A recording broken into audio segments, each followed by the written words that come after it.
Under a full moon, a voice asks for just one cup tonight. Two men, one old and one younger, sit together in silence. The old man says, "I waited decades, you're so cold-hearted." The younger man listens as the old man pours them both tea. The old man reminisces, "When I first met you, we were young."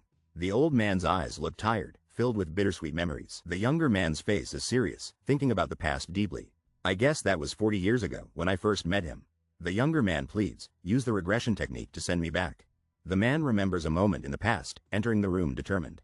This older man is shocked and realizes something incredible is about to happen.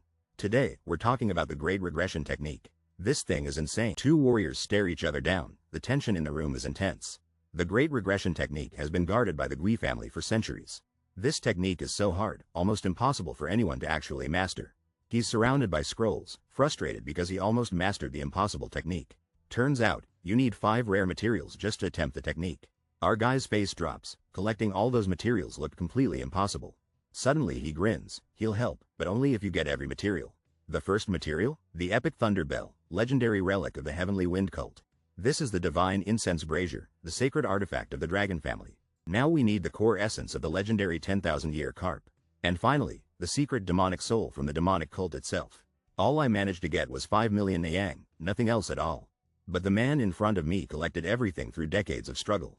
I honestly thought you died in some unknown nameless valley during your quest.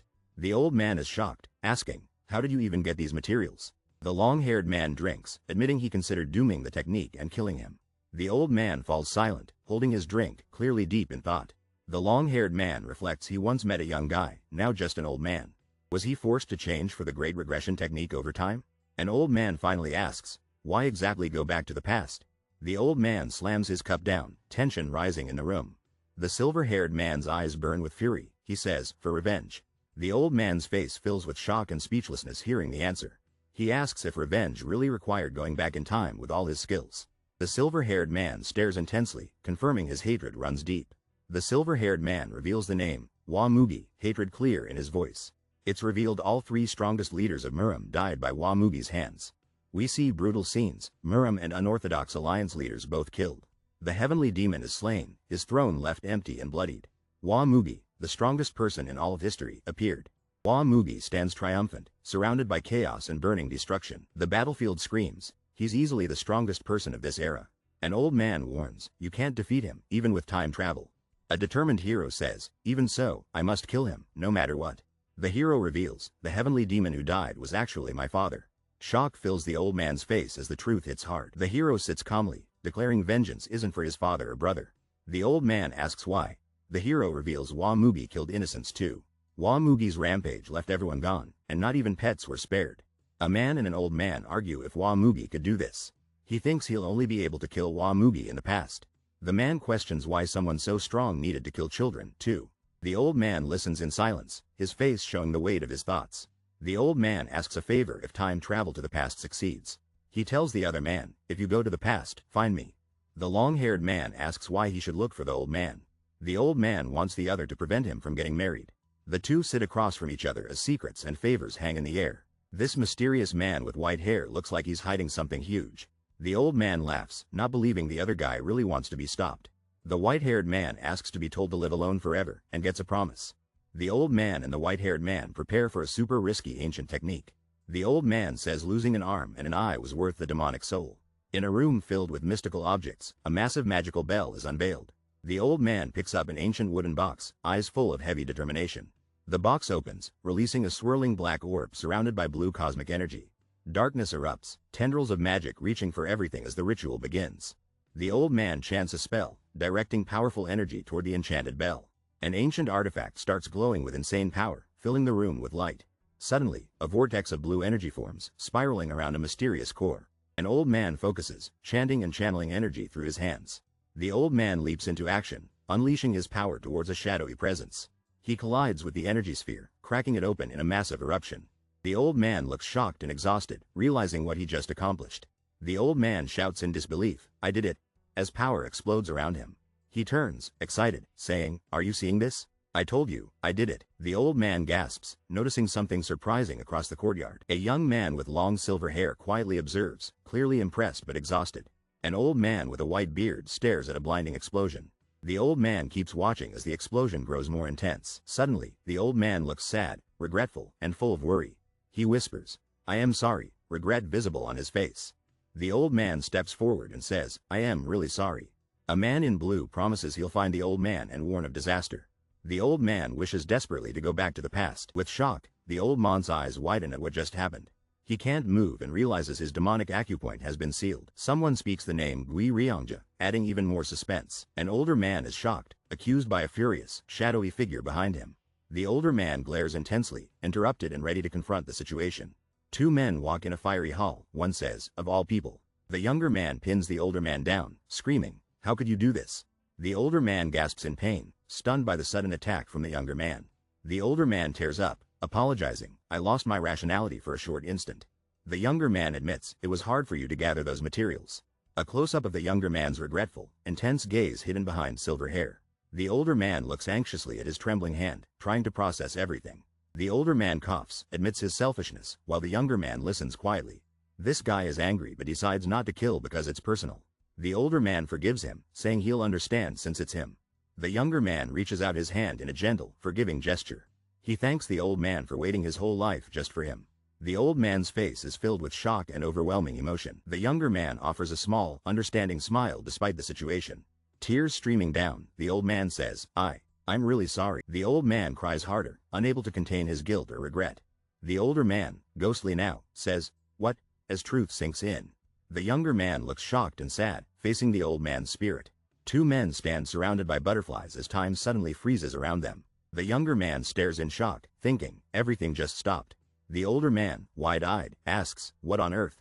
A mysterious message appears: "You have passed all the tests." The younger man looks stunned, sweat dripping down his face in disbelief. A powerful old man appears, cloaked in glowing golden energy. The old man turns, asking the younger man, "WHO are you?" The answer: "The person WHO can send you back to the past." The younger man looks even more shocked and confused by this revelation. The old man declares, "No human can understand the logic of the heavens." An old man says the true challenge is the effort, not materials gathered. He explains forgiving Gui Ryongja was the final and greatest test. The old man admits it was the hardest test, but it was passed easily. A silver-haired man asks to be sent back to the past after passing. The old man listens silently, reflecting on the request. He asks the silver-haired man, "What will you do there?" The silver-haired man vows to save the innocent and punish the guilty. The old man asks if that is all he wants with his second chance. He follows up, "What do you regret?" challenging the man's motives. The silver-haired man yells, "All of it," and confesses he never had free will. An old man stands with eyes closed, looking truly wise and mysterious. The old man's face becomes more ethereal, surrounded by a bright glow. While everything burns, the old man wonders about a new life's possibilities. Butterflies fly, one set in black and white, another full of color. The white-haired man apologizes to the old man, who looks surprised. The white-haired man stares forward, clearly troubled by difficult emotions inside. The old man begs, reminding him not to forget his promise about marriage. The white-haired man turns away, keeping his promise in mind, silent but firm. He strides toward a glowing portal, telling the old man to stay well. The old man yells, "Hey," as the portal starts to close behind him. As smoke fills the air, a man hears, "Remember to do what I told you." Shock fills the young man's eyes as everything changes in an instant. Suddenly, a huge crowd gathers at the gates of a grand palace. The young man looks up, confused, trying to process what's happening. He stands before a giant statue, whispering, "I really." The crowd erupts into cheers, many rushing forward with weapons raised. In the chaos, women scream and panic spreads through the excited crowd. The realization hits hard. Someone just came back to the past. The young man prepares himself, gripping his sword, ready for action. Determination flashes in his eyes as he faces this wild new world. The young man looks tense as flames and chaos surround the palace. He stands before a roaring crowd, facing someone with dark power above. A stern man with a beard sits regally on a throne, exuding power.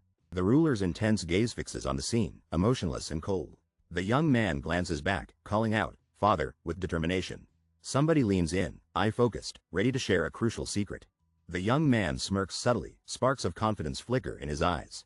Someone shouts, "How long will you keep us waiting, second young master?" A powerful step cracks the ground as the battle is about to begin. A muscular fighter readies his massive blade, yelling, "Let's start this fight." Two warriors face off in an arena as crowds gather to watch. The long-haired man says, "I see," with a confident smirk. He continues, "Today is," hinting at something big about to happen.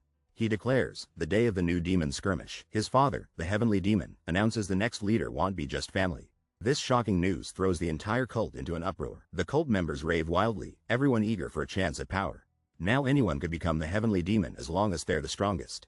The father proves his seriousness, launching an epic, chaotic battle, New Demon. Warriors fight fiercely as the generational leaders compete for ultimate cult power. The winner of this brutal contest gets to challenge a heavenly demon's son. If he can beat the son, he gets one wish granted. How about giving up while you can? The challenger taunts. The swordsman stands alone in the arena, surrounded by a roaring crowd. He shows no fear, his expression totally calm and focused. The red-haired fighter remembers being chosen, feeling insulted at that moment. The swordsman now realizes he may have been picked for another reason. Someone bribed the cook in the kitchen to rig the match. The cook poisoned his rice, sapping his energy right before the fight. He lost the match because of this dirty trick, his strength stolen. He told his father everything, but his father just stayed silent, saying nothing. In fact, his father looked at him with eyes full of blame. He pushed himself hard after his defeat, but kept making bigger mistakes. He realized everything started going wrong after today's brutal defeat. A girl snaps him back, asking if the second young master is distracted. The main guy faces a strong, intimidating opponent in a tense showdown. He asks his opponent's name, keeping his cool in the arena. The opponent yells, "Are you ignoring me, Gu Pyungho?" demanding attention. Gu Pyungho is revealed as a powerful fifth disciple of a terrifying sword demon. The rival taunts, saying Gu Pyungho must be confident to mess with him. The young swordsman locks eyes with his father on the throne above. He looks determined, sweat tracing down his face as tension builds. "I didn't know this in the past, but I think I do now." His father knows about the poison. He's testing how the son responds. He realizes his father's watching to see how he'll overcome this. The hero thinks he can win using only what he learned before. He decides, "I need to hide that for now," keeping his plan secret. He raises his fist, declaring to everyone present that he's confident. He shouts he'll face Gu Pyungho without using any inner energy. The crowd is shocked, a man blurting out, "Huh?" in disbelief. The muscular man looks totally shocked, shouting, "What?" at the crowd. A surprised male spectator quietly says, "Oh," as excitement builds in the arena. The crowd chants, "Unrivaled swordsman," hyping up the duel between two fighters. The shocked man hears fans chanting, "Unrivaled swordsman," and gets angry at his opponent. He raises his fist and shouts he won't use any inner energy either. The muscular man faces the audience, yelling dramatically, commanding all the attention. Spectators grumble that no inner energy means the fight may be boring and disappointing. The muscular man warns his sword will cut anything it touches, even without inner strength. A powerful blow smashes the ground, sending rocks and energy flying everywhere. The blue-haired swordsman thinks he feels foreign in his young body, uncertain of his movements. The muscular man shouts at his opponent, demanding he unsheathes his sword. The calm young man says he doesn't even need a sword here. The crowd laughs while the muscular man looks seriously offended and frustrated. The muscular man grins, promising not to kill since he's the cult leader's son. He charges, screaming that he'll take an arm from the cult leader's son. The young man reacts quickly, dodging the massive attack with impressive speed. He thinks, surprised his body moves faster than he expected in this fight. The muscular man's attack misses, causing chaos as the young man dodges effortlessly. The young man flips acrobatically over the muscular opponent, completely avoiding harm. He lands smoothly on the ground, ready to continue without drawing his sword. The young man feels his heart pounding with unreal strength and excitement. The muscular man growls in pain, clenching his teeth with frustration. The muscular man charges, furious, yelling at the young man for laughing. The young man locks eyes, staying calm and focused on his opponent. The young man launches himself through the air, catching the big man off guard. A stunning knee strike from the young man hits the muscular man hard. The muscular man is sent flying, completely overwhelmed by the blow. The young man follows up and punches the muscular man directly in the face. The young man's crushing attack leaves the muscular man bleeding and completely defeated. The muscular man crashes to the ground, his face stunned and bloody from defeat. The young warrior launches a powerful blow directly at the enemy's face. The enemy gets hit from every direction by the young warrior's fists. The young warrior keeps up the relentless attack, sending the enemy flying. The enemy spits blood, completely overwhelmed by the surprise attack. The battered enemy crashes down, struggling desperately to recover. The enemy collapses and tries to brace himself from further punishment. The young warrior grabs the enemy's arm, ready to make a point. The young warrior asks if this is the hand used for poisoning. The enemy stares in fear, realizing he's completely outmatched here. The young warrior lifts the enemy and slams him down, no mercy shown. The crowd watches in shock as a fight just took a wild turn. A man with orange hair lies defeated, face down and hurt on the ground. More people look on stunned, unable to believe what they just saw happen. The swordsman stands tall and silent over his fallen opponent, surveying everything. He thinks, now that I've returned to the past, I'll decide my fate. A hand rises, signaling attention, catching everyone's eyes at this intense moment. The crowd gasps, realizing something even crazier is about to happen soon. A voice declares, as I've said, "I'll grant you a wish." The regal man on the throne raises his hand and says, "Tell me your wish." The swordsman and wounded man face off alone, the arena silent, stakes impossibly high. He's thinking. Most people ask for legendary swords or secret martial arts knowledge. But that's exactly what everyone is expecting him to want right now. His father, a wise older man, looks down from his ceremonial throne. Deciding to be different this time, he chooses to trust his instincts. The young man bravely asks to go hunting together with his father. The father reacts, trying to read his son's real intentions in silence. Meanwhile, chaos erupts. Another man is injured before a stunned crowd. "You want to hunt with me?" the father asks, surprised by his son's wish. The son explains, wanting to learn the ancient hunting skills from his father. The father's eyes narrow with emotion as he considers his son's honest request. The leader in ornate robes announces, "Well, depart tomorrow at dawn," with confidence. His robe has an epic dragon design, symbolizing his status and power. The leader stands before his followers, radiating authority as the sun rises. A younger man with dark hair looks on, clearly deep in thought. He glares and mutters, "What an idiot," clearly unimpressed by the leader. The young man criticizes someone's wish, surrounded by a crowd and prisoners. He taunts a furious captive, who screams and demands his execution immediately. The young man declares that reckless lives no longer interest him at all. The sunrise over the palace hints at a new beginning approaching fast.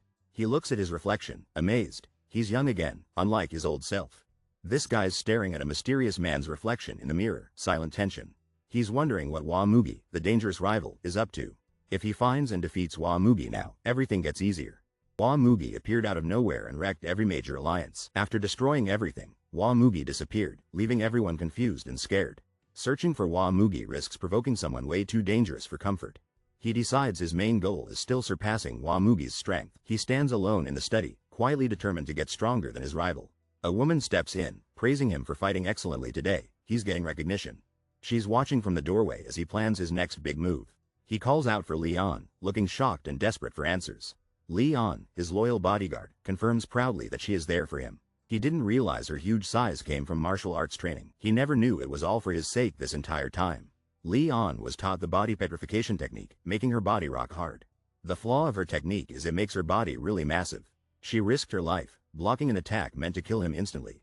Her sacrifice saved his life, and he looks back in stunned awe. Leon asks why he's looking at her so strangely, not realizing his gratitude. He realizes her voice is beautiful, but only saw her as a bodyguard. He took her for granted, like everyone takes air for granted. The two meet face to face under a warm, glowing light. He realizes she's much bigger than he remembered from before. She looks up, totally confused by what's happening right now. Leon was known as a girl destined for legendary beauty. She looked happy and bright, surrounded by beautiful flowers and light. But one day, she gained weight and promised, "I'll protect you." Secretly, she cried alone a lot and her eyes became swollen. Now, I really wonder how she must have felt inside. She sacrificed her appearance, giving up her dream of being the most beautiful. She brought food cheerfully, but he just ignored her kind gesture. I think I started treating her more coldly as time passed. He looked down, his face serious, lost in his own thoughts. He swore quietly, "Leon, I promise you this will change." The girl promises to remove the body petrification technique's side effects for him.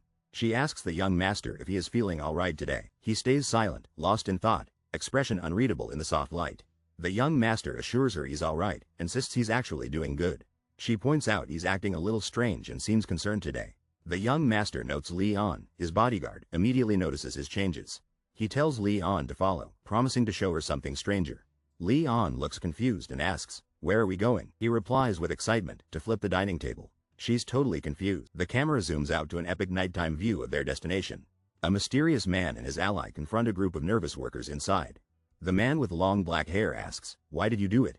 The oldest worker looks confused and says, "Pardon? What do you mean?" The man's intense eyes show he means business, and he wants the truth now. He demands, "Why did you poison my meal with the energy-dissipating poison?" One worker panics, raising his hands, and insists, "I didn't do it." Another question stuns him, "Did you gamble away the 3,000 yang that you received?" The story reveals the boy's gambling debt drove him to poison for quick cash. The guilty worker pleads, admitting he was blinded by money and made a big mistake. The man coldly asks, "Did Jiu Pianho look for you personally to give you the money?" The cook nervously admits to something serious, saying yes with hesitation. A swordsman attacks, and chaos erupts, shocking everyone in the room. The kitchen staff are scared, shouting in fear at the sudden violence. The young master accuses the cook, furious about being poisoned intentionally. The head cook apologizes, bowing and accepting full responsibility for poison. The young master questions why the head cook takes all blame. The swordsman listens silently, considering the head cook's words carefully. The young master asks if his father is to blame for everything. A female kitchen worker insists the master is not responsible for everything. The cook is asked again why he's taking responsibility for the poisoning. The young man demands shredded chicken noodles for dinner, craving his favorite meal. An elderly man looks surprised by the unusual dinner request from the young man. The female chef questions the young man, reminding him he had that recently. The young man ignores her, walking away determined, focused on his craving. The female chef looks shocked and confused by his stubborn insistence on noodles. The young man claims it's been decades since he had that meal, not days. The next morning, a serious man stands before the mighty heavenly demon pavilion. The stern man questions the young man about carrying so many distracting supplies. The young man explains, these are all essentials he'll need for the coming days. The man is told he might enjoy the hunt and want to stay even longer. This man's piercing gaze means he knows something big is about to happen. The older man tells the young man, that's an ambitious dream you have there. The two men venture through epic, foggy mountains on a mysterious adventure together. They journey deep into a mystical forest, shadows and secrets all around them. The young man looks determined as he hears, you're better than I thought. The young man wonders if his hidden skills from a past life were discovered. The older man realizes, it would be better for me to tell him everything. The young man confesses, I was hiding my skills. The older man replies, I noticed. The young man smiles and says, I'm not a cat, but a beast that hides. The older man silently walks ahead, realizing this journey just got a lot more interesting. This guy says, why would a beast hide its claws? While looking intense, the older man calls the younger guy a cat for not thinking like a beast. The older man asks, how much of the soaring sword art have you mastered? Epic Shot reveals soaring sword art is only for the heavenly demon's bloodline. He explains this martial art is insanely advanced, like those of demon supremes. The younger man claims, I've completely mastered it, with a calm, confident look. Suddenly, the young man narrowly avoids a deadly sword attack, barely escaping. He explains if he hadn't instinctively turned, his entire cheek would be gone. The older man admits, you've really mastered it, questioning what would happen otherwise. The young man jokes that his face looks like his teacher's, so no scars, please. This older man looks serious, like he's about to share some wisdom. The younger guy's worried, he's thinking, did I go overboard? The older man praises the younger one for mastering something impressive already. The younger man seems surprised, maybe even inspired by those words. They're traveling through the forest together, one leading, one following closely. The younger man has a soft smile, feeling quietly confident in this moment. The words, thank you, show the younger man is genuinely grateful for the praise. The forest is massive and mysterious, making the two look tiny in comparison. The older man asks, who did you learn hunting from?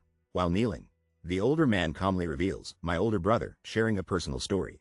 The young man learns he had an uncle for the first time. The older man reveals he killed the uncle at a young age. The young man is shocked as the older man walks away quietly. The older man tells him, you did great, both looking emotional. The older man's face is cold and serious, hiding his inner turmoil. The young man says that, otherwise, he wouldn't have been born. The older man's eyes are sharp and filled with quiet pain. The young man lingers in silence while watching the older man leave. The young man reflects, strong people can carry deep invisible wounds. The older man remembers, back then, he couldn't find any other solutions. This guy can't win the successor war without taking out his own brother. He clenches his fist and says he can't do it either. He admits he can't do what the older brother couldn't do. The older man says there's no reason for him to even consider it. The younger man reveals his brother is just too cruel and vicious. A shadowy, menacing male figure looms, representing the cruel brother's presence. The older man gives a stern look, thinking about the situation. Both men stand tense in the forest, the air thick with conflict. The older man calls out the younger for speaking ill when the brother's gone. The camera zooms out, showing rugged mountains and the wild setting. Two men race up a mountain, determined to reach the top first. The younger man looks focused, gripping his staff and swaying intensely. He reflects on not marrying in his past life, never knowing parenthood. He confesses his curiosity, wondering about having children and understanding fatherhood. The older man questions what kind of father he was in the past. Both men arrive at the mountain peak, walking side by side in silence. They reach a mysterious forest, and the younger man asks if something's there. The older man calmly replies that something there will become their dinner tonight. The younger man insists they need to kill it, but doubts how without seeing it. The mentor teaches him, close your eyes and feel your surroundings first. This guy's focus is insane.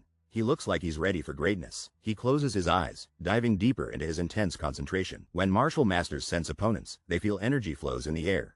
He can sense only his father's energy flow among everything around him. His father commands, now send out some energy. In a single line, without breaking that energy, make it thinner. Imagine your body as yarn. Slowly discharge your energy, like pulling a thread from a ball. The energy flows exactly as instructed, forming an impressive glowing strand. He stays focused, feeling the flow moving through him, growing more confident. The energy reaches its target. Did you reach it? Yes, I can feel it. The mysterious man asks, what do you think it is? With curiosity. Another man stares at a glowing silhouette and guesses, I think it's a tree. Someone off-screen says, search that vicinity. The tension is building up fast. He focuses intensely, instructed to search slowly as the blue mist moves. He closes his eyes, sweat dripping down, feeling the intensity rising. The blue energy trails across the dark grass, leading them to something hidden. Suddenly, a terrifying wild boar emerges, glowing blue energy wrapping around it. The young man's eyes widen as he shouts, a wild boar? Another man with a bow questions, or is it a bear? But suspects otherwise. The older man confirms seriously, yes, it's a wild boar. Things just got real. The young man stands determined while the older man watches him closely. The young man admits he struggled but couldn't guess the distance at first. He shares he's naturally talented at learning martial arts super fast. The older man stares, silently judging the young man's confidence. A massive campfire roars, signaling something intense is cooking up now. The older man quizzes, how did you learn to cook hunted animals? The older man reveals he brought a tiger pelt just to impress. He asks if the young man wants to earn his favor and be the successor. The young man confidently says he doesn't need anyone's help to succeed. The older man acknowledges how confident the young man truly is. By the campfire, a man asks her why she wanted to hunt together. She explains she wanted to learn from him and become stronger. He asks her what comes after getting stronger, testing her intentions. She clarifies she's not trying to become the heavenly demon himself. She looks at the stars, saying she's happy learning the martial arts. A close-up shows her determination as she thinks on her goals. She decides she must learn the 9 calamities demonic art fast. Her eyes close, showing deep resolve and inner struggle. She remembers how her father, a master, still lost to Wamugi. Looking at the sky, she resolves she must at least master the art. The young man asks the mysterious reason behind his companion's actions tonight. The older man glances back, keeping his thoughts hidden for now. The young man reveals he wanted his first real moment alone together. The older man says emotions are useless and can even get you killed. The young man insists, time with the strongest person makes everything legendary. The older man listens, struggling to show emotion on his stern face. A closer look shows the old man's conflicted, maybe hiding some personal pain. The older man turns away, clearly lost in deep, silent thought. The young man waits, hoping for some honest answer from the older man. A memory flashes. He never really knew his father, just remembers the fear. The young man decides he doesn't want only painful memories this life. He tells himself his mission is for his happiness, not his father's. As dawn breaks, a voice suggests it's time to head back home. But his father insists they must hunt a tiger before leaving. Shocked, the young man turns, asking his father if he's serious. His father commands him not to dawdle and to follow his lead. The young man quickly agrees, determined to please his father. The two walk deeper through a misty, dense bamboo forest together. The father instructs his son to close his eyes and listen carefully. The target is over 100 yards away, further than before. He wants her to feel the wind and infuse energy into it. He stands alone thinking, nobody taught him to use energy like this. The teacher tells him, discharge your energy. He starts to concentrate, focusing deeply as the wind swirls around him. The teacher warns, if you're slow, it becomes just a petty trick. He closes his eyes, intent on pushing energy through the wind quickly. Suddenly, a streak of energy bursts out into the swirling air. The boy senses the wind, realizing he's channeling his energy now. He asks himself how to combine wind and energy, feeling confused. He's startled as he tries to figure out the next step. A man surrounded by energy realizes the secret isn't riding the wind. He figures out he must entangle his power with the wind. Blue energy surges through the bamboo forest, lighting up the dark. The glowing force weaves quickly between thick bamboo stalks at night. The energy stream races across the forest floor toward something mysterious. Suddenly, a huge blue-eyed tiger emerges where the energy lands. A shocked young man hears something incredible and looks up, worried. The young man tells an older man, there really is a tiger. The older man with a beard sternly asks the young man, what's wrong? The older man reminds his son use more energy lines to survive attacks. He says, this is my strongest trump card, while holding mysterious liquor. Both men sit by the campfire, sharing drinks in the dark woods. The older man examines the bottle, looking both curious and suspicious at it. The older man drinks, smiling, saying, this is good, as both continue. The younger man sweats, claiming the liquor is too strong, but thinks, that's a lie. The older man scoffs, declaring no demonic human would complain about strong liquor. The older man insists having a vicious heart matters more than drinking strong liquor. The younger man responds, number. How could a child kill his parents? He admits to himself, honestly, this is a lie too. He thinks, it's my first real conversation with him. How could I value myself more? He stares intensely, asking, how could I kill you? The older man drinks, warning him against claiming to have a vicious heart. The young man smirks and says he needs to handle strong liquor. Both men silently drink by the fire, tension hanging heavy between them. The older man sits quietly, deep in thought as embers float upwards. The night sky looms over a traditional building, everything is calm and quiet. The young man meditates alone in a giant hall, power building around him. He quietly exhales, focusing all his energy for what's next. Sweat on his brow, he concentrates, determination flashing in his eyes. Through training since his regression, he infuses energy into the wind, gaining strength. This guy's dad just taught him an epic energy sensing technique. He meditates, energy blasting out, ready to release even more power. With training, he can completely shut down enemy stealth attacks. He hesitates, remembering something important about this whole situation. Even his super skilled father was defeated when the base was infiltrated. The Heavenly Demon Pavilion had brutal defenses and top-tier elite guards. There are 8 Demon Supremes and their squads guarding the entire place. The north is protected by swordmasters, the south by insane blade wielders. In the east, iron-fisted fighters defend, led by the terrifying Fist Demon. In the west, master sorcerers command illusions with the soul-stealing demon. In the northeast, faceless swordsmen want to become the infamous evil smiling demon. In the southeast, drunken swordsmen always drink with the chaotic demonic drunkard. In the southwest, poison fangs research deadly toxins. Northwest holds crazy monks praising delusion. He thought enemies broke in from outside, but defenses were actually never breached. He suspects someone among the 8 Demon Supremes led the intruder inside. Multiple traitors possible. The traitor was never found, leaving unanswered questions and heavy suspicions. He trusts none of the 8 Demon Supremes, treating every single one as a traitor. After his father died, none of the Supremes sought revenge. The cult was closed down. He says these events are in the future. He knows the Supremes' fates. Someone in black boots enters with determination, ready to change everything forever. The second young master enters the hall, looking determined and ready for action. He decides to use the power of the 8 Demon Supremes next. The second young master walks alone through the quiet, empty training grounds. A male servant asks a companion if the young master is still training. Outside, a tough man orders his group to bring the young master out now. The girl with pigtails angrily demands to know what's going on with Leon. The girl recognizes the approaching young master and rushes to greet him. The second young master asks if she waited instead of doing her own thing. The girl asks why he suddenly trained for days without telling anyone. The young master internally reveals his rival is Yongpo, a deadly swordsman. This guy says everything happening is because of his powerful father's influence. The father announced anyone in the cult could become the successor. Now, being the heavenly demon's son isn't even special anymore. Everyone in the cult wants to beat the demon's sons for fame. A serious girl asks the main guy, "What do you want?" The strong guy says Pyungho can't practice martial arts because of you. Main guy responds, "So what, you want me to check on him?" The tough guy yells, "Main guy should apologize for injuring Pyungho." Main guy realizes the real reason he's being asked to apologize. The best disciple was passed over, so others act out for attention. The bald man claims Yongpo wants an apology just to boost his own status. The black-haired guy doubts an apology will make Yongpo the best disciple. The bald man yells, saying he's only there for Pyungho's sake. The black-haired guy wants the bald man to apologize himself now. The bald man, genuinely confused, asks what he should apologize for. The brown-haired guy explains it's for being rude to his subordinate, a girl. The girl says everything's fine, but he's definitely not okay with it. The bald man and the girl are both confused and surprised by the demand.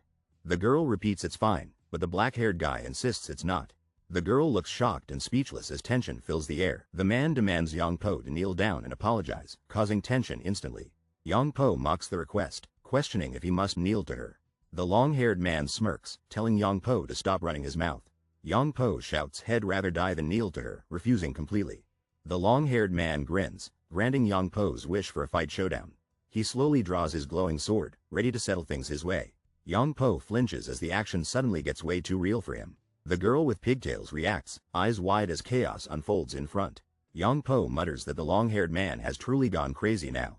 The long-haired man points his sword, offering one last choice, kneel or fight. This man warns, retreating means disappointing your master, so don't back down. Someone questions the real reason behind going so far for revenge tonight. A girl refuses to let anyone insult her subordinate, standing up bravely. The girl watches anxiously as the guy steps forward, determined to fight. The villain mocks, but the hero says the girl means everything to him. The bald man swings his massive sword, going all in for the attack.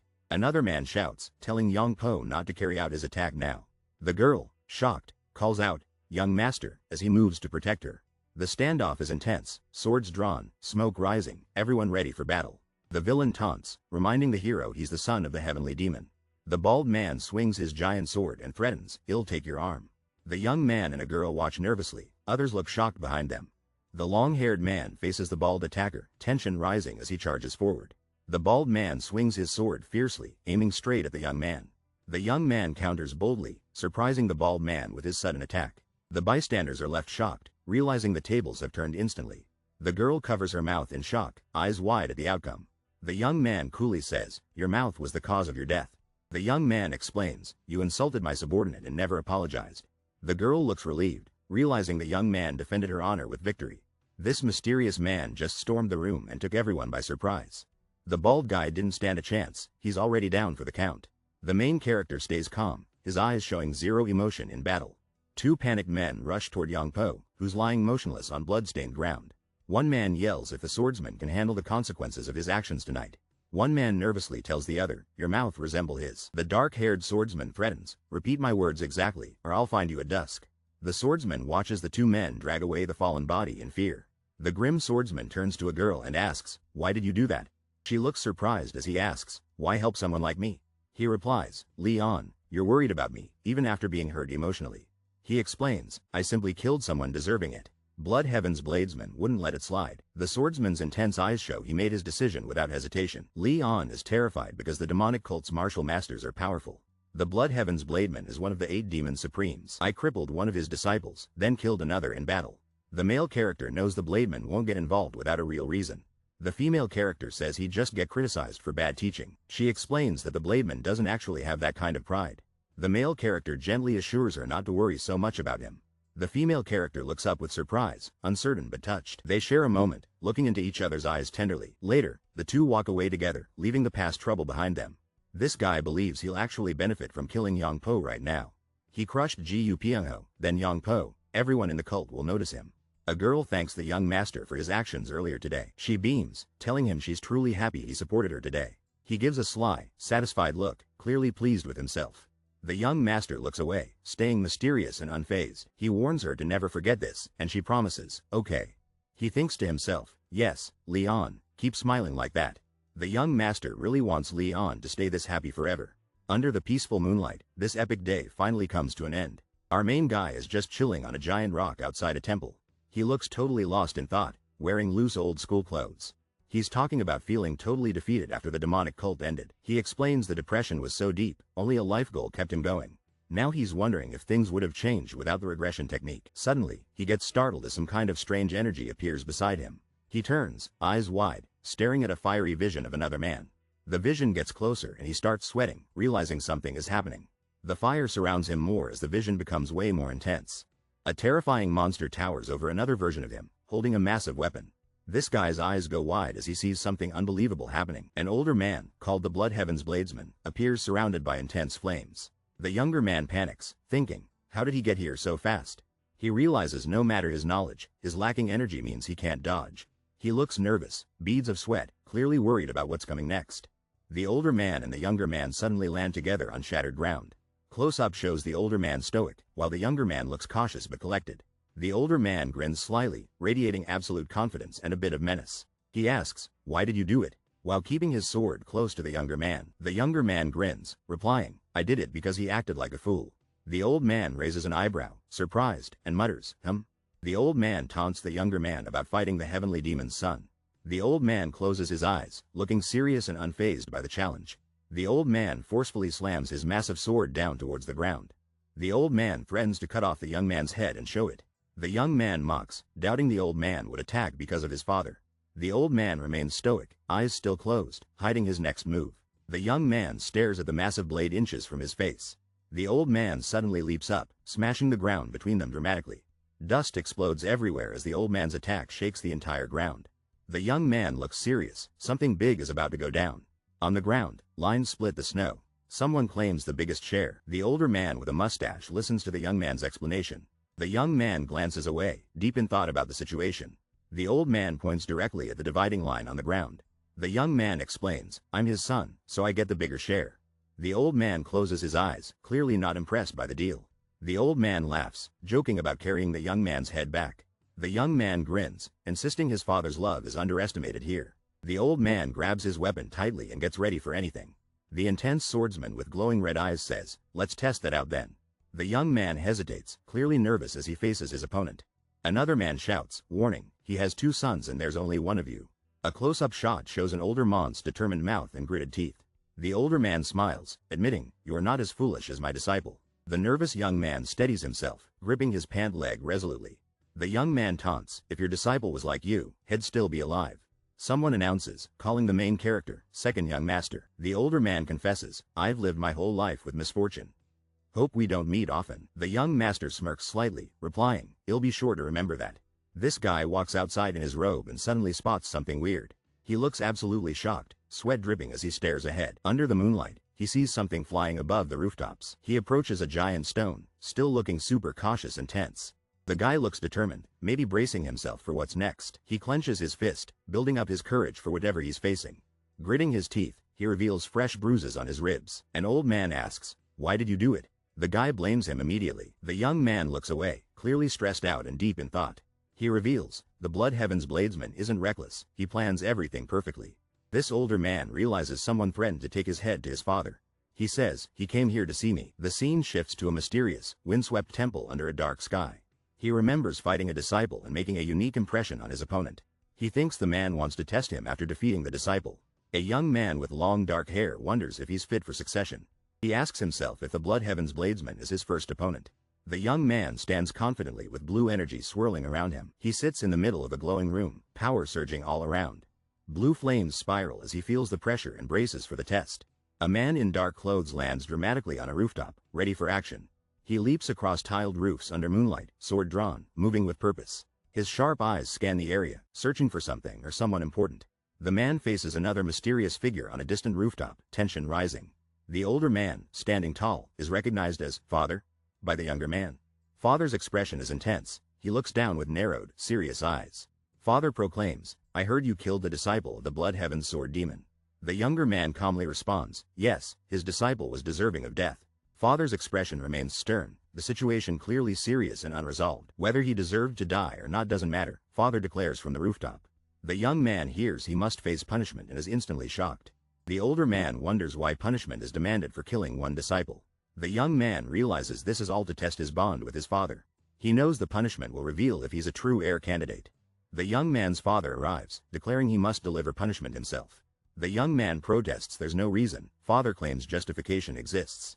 The young man is tense and stunned by his father's determination. The father mentions a hunting trip and trust among demon supremes. The young man quietly confirms, acknowledging his father's earlier question. A flashback shows them by a campfire, asking about trust among demon supremes. A stern man looks at a bottle, silently contemplating his next move. A young man remembers when his father didn't give him answers. He says he doesn't trust anyone, not even the demon supremes. A mysterious man demands the truth about corruption within their cult. The father listens quietly, visibly troubled by all these words. The young man looks down, dealing with a storm of emotions. Close up on his lips as he prepares to share his thoughts, he confesses, "I feel like we've lost the demon's true path." The father is shocked, struggling to process his son's confession. Against a dramatic temple backdrop, the father repeats, "We've lost the path?" The older man in white asks, "What does the path of the demon mean?" The younger man explains, "Only their cult can defeat absolute evil." The man in white repeats, questioning, "To defeat absolute evil?" The younger man insists, "The orthodox faction is not their cult's true opposite." The man in white claims that their enemy is not the orthodox faction but absolute evil. He describes absolute evil as so vile, no human could tolerate it. The younger man adds that even demons reject such extreme evil, despising it. The man in white says the orthodox faction focuses on forgiveness above all. The younger man believes a forgiving faction can't fight evil that's lost humanity. The younger man declares, only their cult can destroy wickedness by being even more wicked. He shouts, "When the great evil kneels, we win." Standing tall, he declares they have accomplished the path of the demon. A serious man listens, knowing this moment changes everything tonight. He insists only by accepting the demon's path can they survive. The older man remains silent, tension hanging heavily in the cold air. The younger man looks determined, his eyes sharp with resolve. The older man thinks, "Father has never thought of this before." He remembers wandering the plains, lost since leaving the cult. The younger man asks, "Any other arrogant thoughts?" Challenge in his voice. He smirks gently, confident after declaring his bold new beliefs. The young man says, "No, that should suffice," to the older man. He guesses the Blood Heaven's sword demon wants him punished for a reason. The older man explains the demon sees something special and wants to test him. The young man thinks he might be a successor candidate in the demon's eyes. The older man jokes maybe he'll ruin their cult, but the demon sees potential. The older man looks thoughtful, considering what's truly going on beneath the surface. The older man commands, "Follow me," and starts walking toward the village at night. The young man, looking nervous, asks, "Where are we going this late?" The two arrive before the ominous entrance marked Minor Heaven Cave. Standing at the cave entrance, the young man and the older man prepare to enter. The Minor Heaven Cave, where legends and nightmares are born for challengers. A man explains it's a terrifying test for future heavenly demons. Anyone can enter, but failure means being trapped in the cave forever. Half of the demon's blood relatives who entered never made it out alive. This test is so deadly even his ambitious brother won't try it. He decides he must face the cave if he wants to become the heavenly demon. He and an older man discuss entering the cave. The elder did it when young. He asks the older man, "How long did it take for you to escape?" The older man answers simply, 2 months. He's shocked, realizing even the strongest heavenly demons struggled for months inside. The older man says he escaped in 2 months, others took 3 years. The young man is shocked about going in unprepared, questioning the plan. The Minor Heaven cave doors loom, and the reason is pure punishment. Both men stand quietly, tension and uncertainty fill the cold air. The young man realizes his father is risking his life for another's wishes. The older man is asked if he wants his son dead or just stronger. The young man smirks slightly, thinking about the impossible challenge ahead. He grins wider, now determined to face the cave's dangers head-on. He boldly says he'll escape the cave faster than his father did. With confidence and a hint of defiance, the young man steps forward. This older man tells him, "Just try to keep yourself alive." The younger man walks forward with determination in his step. Alone in a glowing hallway, he heads deeper into the fortress. He worries, how terrible is this place for so many people? He looks down a mysterious corridor, checking for danger around every turn.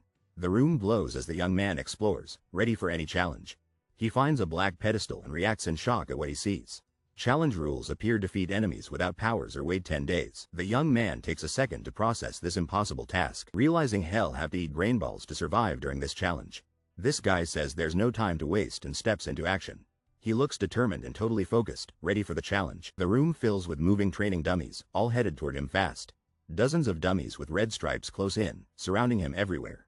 He figures out the rule: slash the dummies right where the red marks are. He focuses hard, showing he's not messing around, totally confident. He explodes into motion, swinging his sword at the oncoming dummies.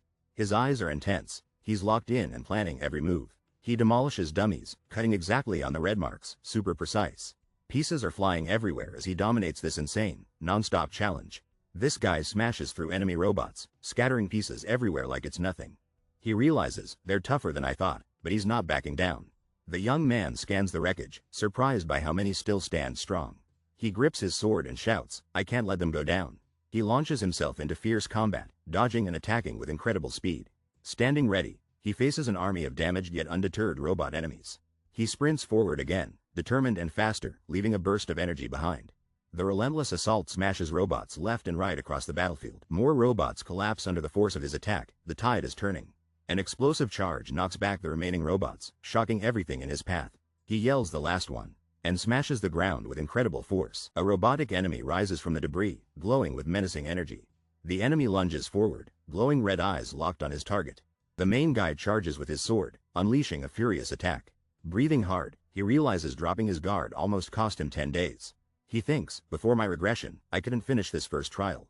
Looking at the destroyed robots, he sees the open path ahead. He approaches a mysterious doorway, ready for the next level. He stands before the entrance, sword secured, expecting another challenge.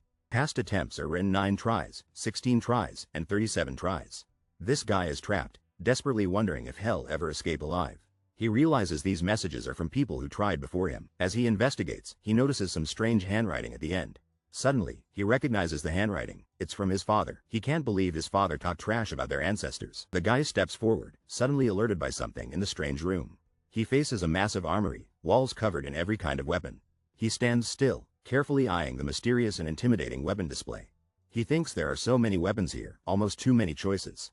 He narrows his eyes, determined to figure out his next move. The wall is covered in swords, hinting this trial is about them. The trial rules split the stone in 2 using the wall swords. The man steps confidently into a glowing crimson circle, ready for action.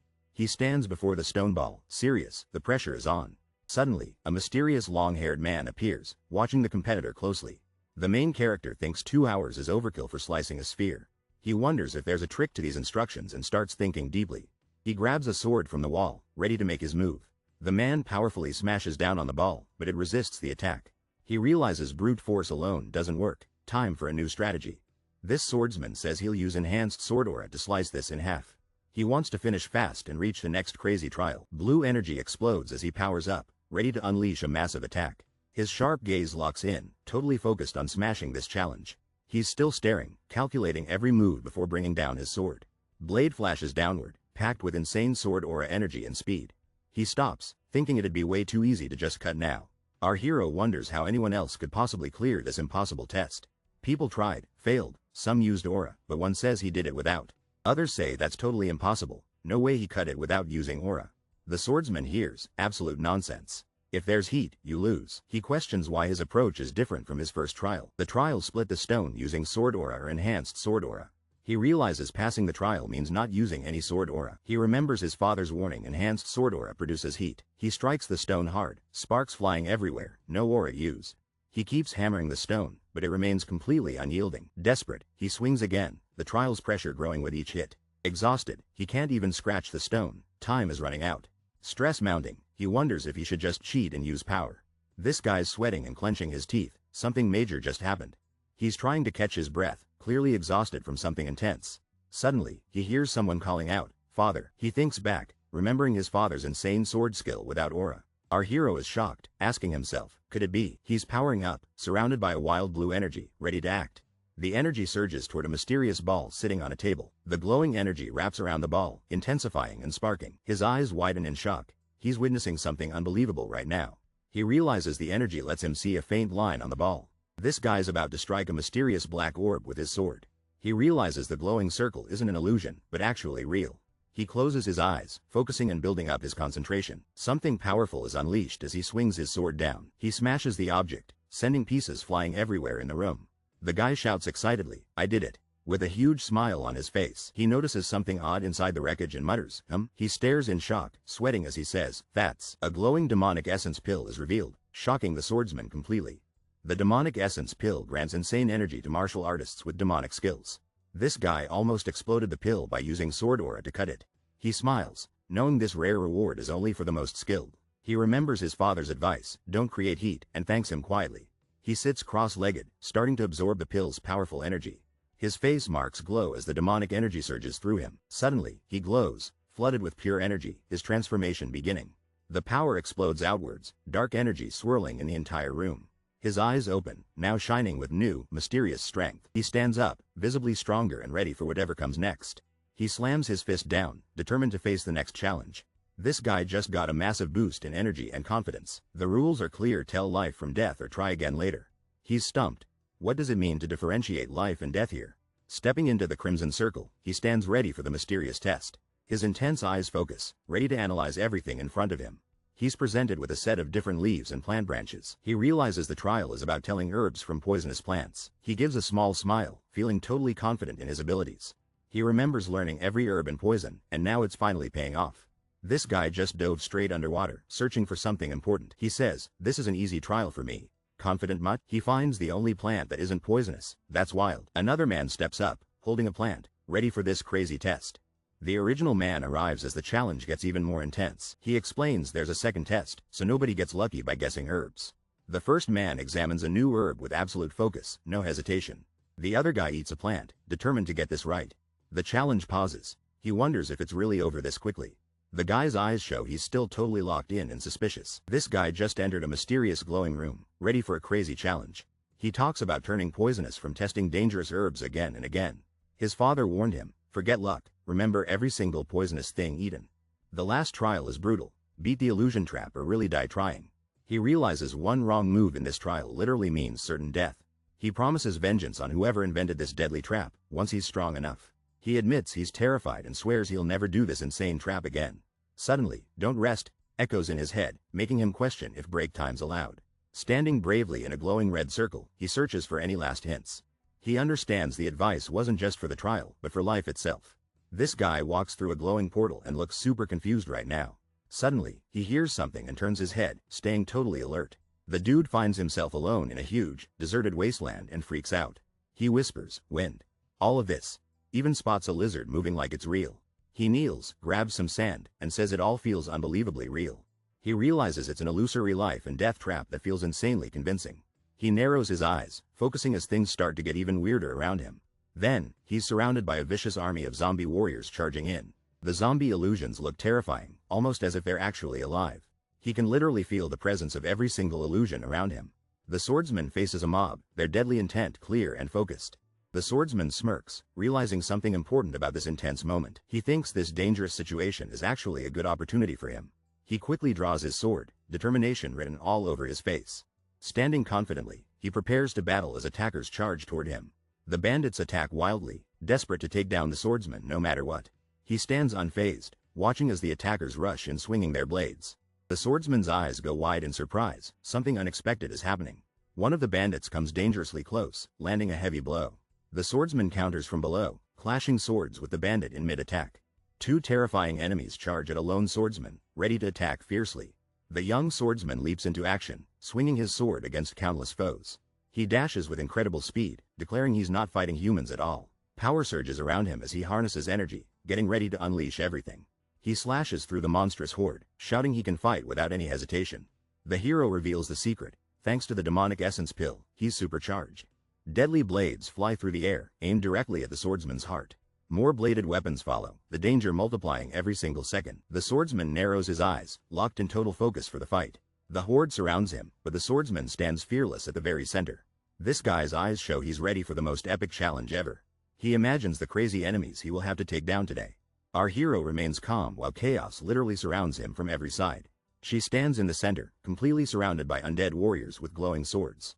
A massive burst of blue energy just exploded out of nowhere. Undead warriors are electrified and stunned by the hero's powerful attack. The horde charges, but blue lightning starts to crackle through all the zombies. More undead scream as electricity shreds through them, blue energy splitting the army. Zombie bodies go flying as laser-like sword slashes rip through everything. She stands tall, sword raised high, the only one left among defeated zombies. This swordsman is unleashing absolute chaos. Bodies are flying everywhere right now. He's got the sharpest blade, moving so fast I can barely see it. And now, look at his face, he's not even breaking a sweat. This guy stares at the destruction and wonders, is it over already? He walks forward, sword ready, saying it'd be a pity if that's all. A sly smirk appears. This swordsman is hungry for an even bigger challenge. His confidence is insane. He's waiting for something epic to happen next. Suddenly, a whole squad of monster soldiers. And their power is wild. Instantly, he's clashing swords with a beast. The battle goes next level. But now he's shocked, eyes wide. Things just got a lot more intense. The swordsman faces a horde of armored enemies charging straight toward him. He grins, sweating, clearly hyped and ready for the crazy challenge. A monstrous enemy gets sliced down, his red glowing eyes fading out instantly. The swordsman thinks, my enemies are slowly getting stronger, but keeps fighting. He recalls the words, don't rest, finally understanding how real things just got. This feels like the first true fight since he regressed. Lights clash everywhere. He's surrounded, fighting non-stop with his life on the line, refusing to quit. Locked in combat, he realizes he's using all his past life's wisdom now. As he strikes from above, his past and current selves become one unstoppable force. His awakened power launches him through dozens of enemies, glowing blade clearing the way. Sharp projectiles slice through the air, launching straight toward the battlefield chaos. The swordsman flips with insane speed, dodging every deadly attack coming his way. He locks eyes on the enemy with total focus, adrenaline pumping hard. The swordsman shouts, challenging his enemies to come at him with everything. One of the monstrous enemies charges in, blue energy crackling from his arm. More monsters surge forward, moving faster and stronger with glowing blue energy. These monsters roar, fueled by power, stomping the ground to face the swordsman. From a distance, it's clear. He stands alone against monsters, bodies scattered everywhere. Two monsters clash hard, blue energy burning between their mashed-up faces. A giant monster's head slams into the ground, defeated and motionless after the fight. He grips his sword tightly, determined to conquer the final challenge today. The swordsman stands victorious amid the dust as tension fills the air. He wonders out loud, is it over? Sweat running down his face. The swordsman, exhausted, walks through the mysterious glowing chamber in silence. A message congratulates him for surviving the heavenly demon divine cult's brutal trials. He grins, realizing he finished trials quicker than his legendary father ever did. But he knows if people discover this, the cult would erupt in chaos. His eyes narrow as he silently considers the consequences of his newfound power. He faces the truth. Hell be doubted more than praised for this achievement. He decides to keep training, hidden away, pushing himself even further in secret. The main character decides to own the lessons learned and make them personal. A narrator explains it took exactly 100 days to finish this challenge. An older man with a goatee sits on a throne looking very serious. A young man stands proudly, admitting he couldn't break the older man's record. The older man questions if the younger man cut the stone ball correctly. The older man looks thoughtful as he waits for the explanation. The older man slightly smiles, seemingly impressed by the younger man's response. The younger man meets the older man's gaze, filled with anticipation and uncertainty. The younger man thinks he might have just seen the older man smile. The older man wonders if he really smiled, looking just a bit softer. The son of the heavenly demon boasts about his greatness and cleverness. An older man closes his eyes, possibly reflecting or hiding his true feelings. The young man looks pensive, considering everything that's just been said. He remembers how he once believed his father enjoyed making his children fight. Now he realizes he finally understands what his father really wanted. The father would endure anything, even suffering, to protect the cult's future. The young man gets praised for surviving the minor heaven cave in 100 days. The young man observes a trusted elder, second in command of the cult. The chief advisor, Sima Myung, is introduced as a key figure in the cult. The young man respectfully greets advisor Sima, showing loyalty and formality. An older man with a mustache looks serious and deep in thought. The older man tells a masked man he wants to discuss the cult. The younger man realizes the cult topic comes directly from his father. The older man reveals there's corruption within the demonic army. The younger man is silent in processing this shocking information. A palace is shown as the demonic army's secret and dangerous leader is mentioned. The older man explains last year's investigation ended with an officer killed. It's revealed the killer from the demonic army committed suicide afterward. The younger man looks tense, considering what this all means for him. The older man tasks the younger man to be special investigation officer. Corruption is deadly. Get caught, and you get executed, no exceptions here. He's being sent on a mission so dangerous, he could die. The young man realizes the risk and stares ahead intensely. He suspects this impossible mission is just another test from his father. The father reminds him about his promise to keep everyone in check. The son says he'll only control people once he becomes the heavenly demon. His father mocks him, asking if he's too scared to take the mission. The young man hesitates, knowing he really can't refuse a challenge like this. Accepting his fate, he promises to take up the mission, sword in hand. Father and son share a confident look, each hiding their true motive.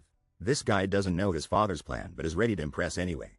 He's acting like it's his last day and wants a final drink. The father stands powerful while others watch cautiously from behind him. The young man looks uncertain. An older man stands quietly by his side. The young man admits his father acts tough but genuinely cares deep down. He confesses his father's care didn't look obvious to anyone else. The sky is clear over a traditional palace. A new day has begun. A nervous boy introduces himself as Seo Daryong, a special investigation officer. Seo Daryong stands awkwardly as the young man gives him a silent look. The young man asks why Seo Daryong came instead of a beautiful woman. The guy in yellow jokes that he looks like the most beautiful woman. The long-haired man just stares back with zero reaction, keeping his cool. The long-haired guy brushes it off and insists they get to work. As they walk through the hall, the guy in yellow asks if they're leaving now. The guy in yellow looks nervous, clearly thinking about something big. He wonders aloud what kind of person the demonic army commander is. We learn the commander's name is Ji Yu Qianyang, leader for 8 years. The long-haired man says the demonic army is now considered elite. The guy in yellow confirms, realizing the demonic army is super skilled. The long-haired man stops, asking what's troubling the guy in yellow. The black-haired man asks if she will investigate demonic army corruption. The brown-haired woman says she definitely intends to do just that. The black-haired man says she lacks enthusiasm. She claims nothing will change. He looks at her with a mix of doubt and concern. She wonders if the cult can change without replacing its leaders. He closes his eyes, seemingly frustrated or resigned by her answer. He asks if she's scared about this mission. She says she's not. He reveals the last investigator actually died while doing this exact job. He explains the fallen investigator was his direct superior in the cult. She admits the one who died was the person who used to teach her. A young man with long hair looks tense, unsure what's coming next. Another young man in yellow seems worried, already stressed by the situation. 2 intimidating guards stand before a palace, asking, "Where are you from?" The man in yellow boldly states his special investigator status and demands entry. The man in yellow's friend thinks to himself, "Ho, he's pretty gutsy." The guard doubtingly mocks, saying the investigator doesn't look special at all. The investigator quickly checks a book, probably searching for his credentials. Confidently, the investigator presents an official document as proof of authority. Guards try to stall, but he insists on meeting their superior directly. The investigator argues, holding the paper, daring anyone to stop him now. 2 angry men tell the investigator he must follow their strict rules. The nervous investigator realizes the trouble he's in by sweating nervously. The older man mocks him, saying his title is his only power. The young investigator looks pretty defeated after being called powerless. Someone speaks up and asks if he can ask one question. The investigator, looking scared, asks if the tough guys know who he is. The long-haired man responds confidently, saying, "We do," while standing tall. The long-haired man smirks, asking if they know his identity, and steps forward. The long-haired man instantly takes both enforcers down, displaying insane power. The wounded men are shocked, realizing their mistake in challenging him this rudely. The nervous investigator stands shocked as chaos unfolds right in front of him. The black-haired swordsman tells the investigator to lead the way inside. A brutal gang of men glare menacingly, clearly ready for a fight. The investigator desperately flashes his official document, warning everyone to step aside. The gang members just grin, clearly not taking the investigator seriously at all. The gang leader demands to know who's making trouble in their territory. The investigator introduces himself as Special Investigator Seo Daryong, demanding identities. The bald, muscular gang leader reveals himself as Go Dang, a demonic army captain. The investigator's companion reveals Go Dang is notorious even among the demonic army. Go Dang strides closer, annoyed, asking why the investigator isn't responding to him. The young investigator warns Captain Go to respect his authority or else. Captain Go challenges the investigator, threatening everyone with arrest for interference. Captain Go grins and asks if arresting them is even possible. Captain Go laughs defiantly, intimidating everyone with his overconfidence. A mysterious long-haired man watches the confrontation in total silence. Captain Go mocks the investigator, daring him to attempt an arrest. The young investigator is nervous, realizing things are getting out of control. The long-haired man greets Captain Go, breaking the tense moment. The long-haired man reminisces about meeting Captain Go at a banquet. During a handshake, energy surges between their hands, shocking everyone. This older man is sweating, gritting his teeth, and visibly stressed out. The long-haired man demands passage to see the demonic army commander, threatening violence. The older man warns that noble birth doesn't make you immune to swords. The long-haired man asks if the older man can even wield a sword now. The older man challenges, threatening something drastic if the long-haired man gets reckless. Someone thanks the group for stepping aside, signaling a tense situation resolved. The long-haired man promises to buy drinks next time while leaving with his companion. The younger man asks if he knows Go Dang. The answer is no, just met today. The long-haired man reveals he broke Go Dang's hand during their handshake. Shocked, the companion yells, "What?" as they're told to hurry and lead the way. The guy in yellow says the demonic army commander's office is on 7th floor. A guard says you can't meet the commander without an appointment, blocking the way. The guy in blue complains, frustrated that the guards pull this trick every time. The man in blue demands the guards step aside for an official investigation. The tough-looking guard stops the guy in yellow by grabbing his arm tightly. The man in blue shows an order document, stating only the cult leader can stop them. The guard looks hesitant, beginning to realize the authority of the document. The man in blue smiles, warning the guard not to disrespect the cult leader's authority. The guard finally relents and tells the others to let the second young master in. An older man greets the second young master, sitting relaxed on his throne. The white-haired man apologizes, saying his guys were just ignorant, not rude. The black-haired man simply stares back, completely unfazed by the apology. The narrator reveals the man is Ji Yu Qianyang, a feared demonic army commander. Close up, the black-haired man remains perfectly calm, unreadable. A worried boy says Ji Yu Qianyang's energy is making Seo Daryong struggle. The black-haired man mentions the group wasted time picking fights, needs books. Ji Yu Qianyang laughs, quoting the saying, "The ignorant are brave," to his guests. The black-haired man counters, claiming nowadays knowledge makes people much braver. Ji Yu Qianyang concedes, admitting he's out of touch since growing older. The black-haired man thinks, impressed the old man isn't rattled by provocation. The son explains he's been punished by being put on the investigation. The older man looks surprised and questions why he's being punished. The son admits he made a slight mistake during a hunting trip. The older man laughs loudly, clearly amused by the situation. The son thinks the others are curious why he's here as an investigator. The older man wonders if another anonymous letter triggered the investigation. The son tries to dodge, but another man admits they got an anonymous letter. The man in yellow looks stressed, confirming the letter story with a worried face. The older man says he's often slandered for leading the demonic army, feeling tired. The son promises to finish the investigation quickly and apologizes for any inconvenience. An older man feels hurt, thinking his relationship is being undervalued right now. A young man questions if the Blood Heaven Sword Demon supports his brother. The older man insists he is his own person and supports the young man. A smiling young man says he'll count on the older man's cooperation soon. The older man grins and promises to prepare a place for them both. Someone interrupts to say, "Perfect. If that's the case, then, oh, be careful though." The young man walks away as he's warned to be careful with concern. A serious voice tells the young man, "I'm really worried about you." The young man glances back at the older man, who's seated and observing. The young man realizes the warning refers to a previous investigator being killed. The older man says, "Oh, not that. I am sure the cult leader didn't send his son here to die." Sitting high above, the older man says he's just concerned. The younger man thanks him. Someone announces, "I'll take my leave now then," ready to exit the intense conversation. The younger man gives a serious glare back at the older man before leaving the throne room. The older man's expression darkens, shadows growing across his determined face. The young man and his worried companion walk away, tension heavy between them. The young man smiles slightly, contemplating what just happened. A circle of text reveals, "Father sent me here so one of us dies." The ominous thought continues, making it clear this is not a light matter. A bearded man holds a sword, regretting not protecting the second young master himself. Someone warns, "He said this to me," raising serious suspense immediately. An older man reveals that we've lost the demonic path, setting the stakes high. Another elder asks if that's why he was sent away, questioning tough motives. A sharp sword glints while a voice says, "If he dares to talk big." A man's hand lifts boldly beside the blade, ready to back up words. The long-haired swordsman insists that he ought to prove it with his actions. The mustached elder looks shocked, clearly nervous about what happens next.